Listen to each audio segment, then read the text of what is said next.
Welcome to Unwritten Asia. We bring you weekly Asian history that is not in the textbook, from an insider perspective. Today, we are going to talk about matcha and coffee, and why Japan ended up with both, and what it was running from. The matcha ceremony you think is ancient, the version the whole world now practices, it almost died. Twice. And Japan's most iconic coffee culture? It was built in a government office, by bureaucrats who had never tasted it. Japan treated coffee as a costume and matcha as armour, and somehow both conquered the world. That is not an accident. Let me show you exactly how it happened. To understand why Japan reached for coffee, you first have to understand what Japan already had. Tea arrived in Japan from China, carried by Buddhist monks, as far back as the 8th century. But it wasn't until the 12th century that powdered matcha became the drink of the warrior class, the samurai. Think about that for a moment. In medieval Europe, the warrior class was drinking ale from wooden cups. In Japan, the samurai were whisking powdered green tea in ceramic bowls, following a ritual with rules as precise as a military drill. By the 16th century, the tea ceremony had become something different, stripped down, quiet, built around the beauty of imperfect natural things.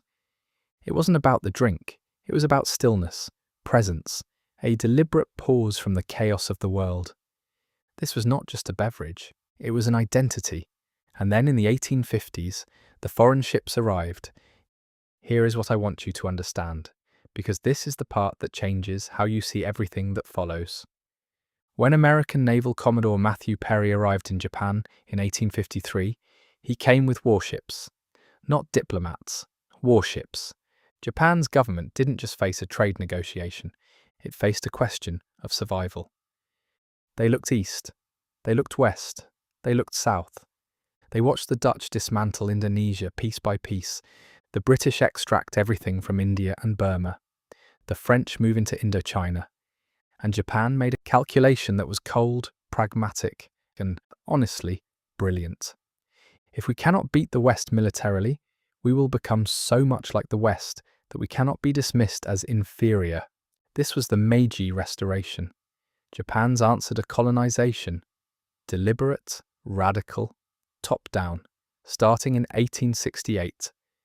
Western clothing, Western architecture, Western legal systems, Western medicine, and Western coffee. Here's the part that nobody tells you.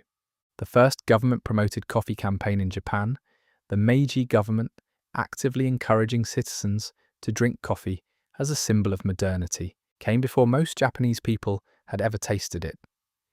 The first Western-style coffee shop in Tokyo, a kissaten, opened in 1888. Within 20 years, intellectuals drank it. Writers drank it. The new urban professional class drank it. Coffee was not just a beverage, it was a costume.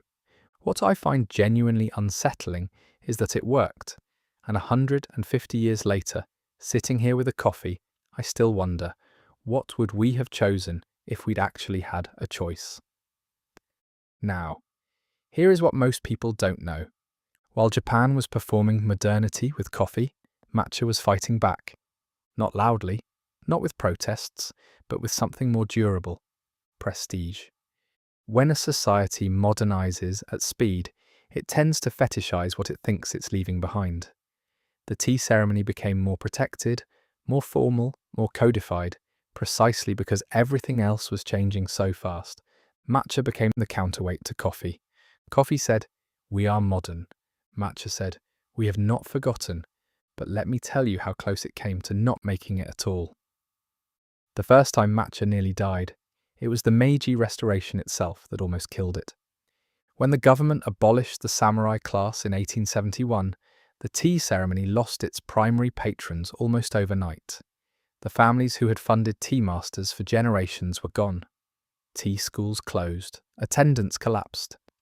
For a decade, the ceremony existed mostly in the private rooms of a handful of schools, the Urasenke among them, who made a deliberate decision to codify and preserve what was left. That is the first time. It survived, barely. The second time was the Second World War. charcoal for the brazier, specific ceramics, matcha itself. All of it, scarce, redirected, or simply gone. But something unexpected happened in the ruins of that. The ceremony stopped being an elite ritual and became something bigger, a national identity, a quiet code of conduct, a symbol of peace at a moment when Japan desperately needed one. The revival in the 1950s and 60s was not a continuation. It was a reconstruction, and the thing that came out the other side was more powerful than what went in. Both times it survived because someone decided it was worth keeping. And then something happened that nobody in the tea ceremony world saw coming. The rest of the world discovered matcha. In 2024, Japan exported nearly 9,000 tons of matcha. That's a 24% jump in a single year, shipped mostly to the United States and Europe. The global matcha market is now worth over $5 billion, and it is projected to nearly double by 2033. In North America alone, cafes now buy over 1,500 tons of matcha every year. Starbucks, Dunkin, Blank Street, Pret, Manger, chains that have nothing to do with Japan, have built entire seasonal menu strategies around a drink that once required years of training to prepare correctly. On TikTok, the hashtag matcha has accumulated billions of views. Matcha-based drinks are now outperforming espresso orders among Gen Z in several key Western markets. The tea ceremony masters in Kyoto did not plan this. And this is where the schism opened. On one side, the practitioners of chado, the way of tea, who preserved the ritual through the Meiji chaos, through 2 world wars, through Japan's economic miracle. For them, matcha is a practice, a philosophy, preparation that takes years to learn, not a flavor drop. On the other side, a $5 billion global industry that turned that philosophy into a matcha latte and put it on the Starbucks seasonal menu. Both sides think they are the real matcha. Both sides are right. So, the question we opened with: why did Japan, a country that already had one of the world's greatest drink cultures, need to adopt another one? Here is the answer: because they were never really the same thing. Coffee was what Japan performed for the outside world.